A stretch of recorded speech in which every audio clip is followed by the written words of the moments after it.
बहुत याद आए मोहम्मद शमी, मुझे नहीं शायद शुभमन गिल को भी आए हैं। भाई पोस्ट मैच में शुभमन गिल ने कहा क्या था? उन्होंने कहा कि अगर हम 15-20 रन और भी बना लेते कोई फर्क नहीं पड़ता। नहीं मतलब यही तो कहा गया। 284 ऑनेस्टली कहूं तो 284 बढ़िया थे।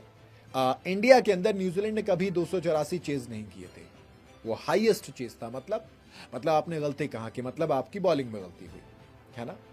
ये बात किसने कही?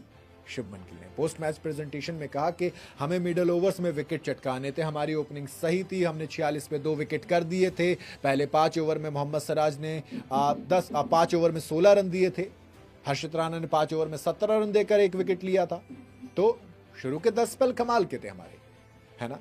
उसके बाद आता है मिडिल ओवर का फेस और फिर याद आते हैं शमी। आप प्रसिद्ध कृष्णा से बॉलिंग करवा रहे हो, आप सिराज से बॉलिंग करवा रहे हो, आप सबसे बॉलिंग करवा रहे हो, हर्षित राणा भी बॉलिंग कर रहे हैं, लेकिन विकेट नीतीश कुमार रेड्डी सिर्फ 2 ओवर दिए गए, लेकिन विकेट किसी ने नहीं दिया। और फिर याद आया मोहम्मद शमी, वो मोहम्मद शमी जो ओडीआई के अंदर कहर बरसाता है ना। वो शमी जो बताता है कि आपको न्यूजीलैंड के खिलाफ कैसे विकेट लेने होते हैं। 2023 वर्ल्ड कप 7 विकेट हॉल लिया था, 7 विकेट हॉल मोहम्मद शमी, जिसमें डैरल मिचेल और केन विलियमसन तक का विकेट था। आप लेकर आते हो प्रसिद्ध कृष्णा को, बुमराह नहीं है तो शमी होने चाहिए, सीनियर बॉलर आपको चाहिए था, आपने सीनियर सिराज को बना दिया, हर्षित और प्रसिद्ध को उनका राइट लेफ्ट बना दिया। वो प्रसिद्ध कृष्णा जिन्होंने साउथ अफ्रीका के अगेंस्ट 7 ओवर में 48 दिए थे, 8 ओवर में 85 दिए थे, 10 ओवर में 66 दिए थे, जिन्होंने न्यूजीलैंड के अगेंस्ट पहले ओडीआई में 9 ओवर में 60 दिए थे, दूसरे में 9 ओवर में 49 दिए हैं। तो सवाल आता है कि आप शमी से दिक्कत क्या है? और फिर जब ऐसी चीजें होती हैं, जब मिडिल ओवर में विकेट नहीं आते, जब डैरल मिचेल हमारी पिटाई करते हैं, जब न्यूजीलैंड हमें हरा देती है, तो याद आता है कि था कोई जो आके आधी से ज्यादा टीम को अकेले ले गया था। और फिर कहा जाता है कि हमने शमी के उन 7 विकेट की अहमियत बहुत कम रखी थी। और शमी जिसको हमेशा से सेकंड ऑप्शन की तरह ट्रीट किया गया, वो शमी जो इंडिया का सबसे बड़ा एसेट है, उसको ओडीआई में आप लगातार इग्नोर कर रहे हो। साउथ अफ्रीका के अगेंस्ट नहीं खिलाया, ऑस्ट्रेलिया नहीं लेके गए, और अब न्यूजीलैंड के अगेंस्ट पे स्क्वाड जब हुआ अनाउंस तो नहीं थे। जबकि मोहम्मद शमी डोमेस्टिक क्रिकेट में ताबड़तोड़ परफॉर्म कर रहे हैं।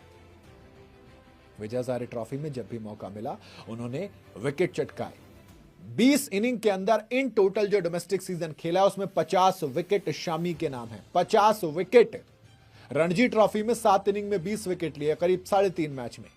Syed Mushtaq Ali trophy T20 format 7 inning में 16 wicket. Vijay Hazare trophy 6 match में 14 विकेट, 6 मैच में 14 विकेट।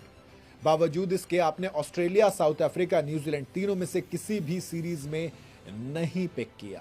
वो शमी जिसने 2015 के वर्ल्ड कप में इंडिया का हाईएस्ट विकेट टेकर था, 17 विकेट। वो शमी जिसने 2019 में 14 विकेट चटकाए थे, अगेन इंडिया के लिए हाईएस्ट। वो शमी जिसने 2023 में आखिर में बांग्लादेश के खिलाफ जब हार्दिक इंजर्ड हुए तब एंट्री मिली थी, तब भी हाईएस्ट विकेट टेकर बने थे, 24 विकेट चटकाए थे। सेमीफाइनल में 7 विकेट न्यूजीलैंड के अगेंस्ट। वर्ल्ड कप में हैट्रिक है इसके पास, चैंपियंस ट्रॉफी का विनर है। आप मौका नहीं देते हो। मेरे हिसाब से तो सीधा हो गया कि शमी का एंड है। और फिर वही चीज आती है, जब कोई हमारे मिडिल ओवर में विकेट नहीं चटकाता तब हम कहते हैं कि लाला बहुत याद आए। आप बताइए, आपको शमी याद आए थे? कमेंट के अंदर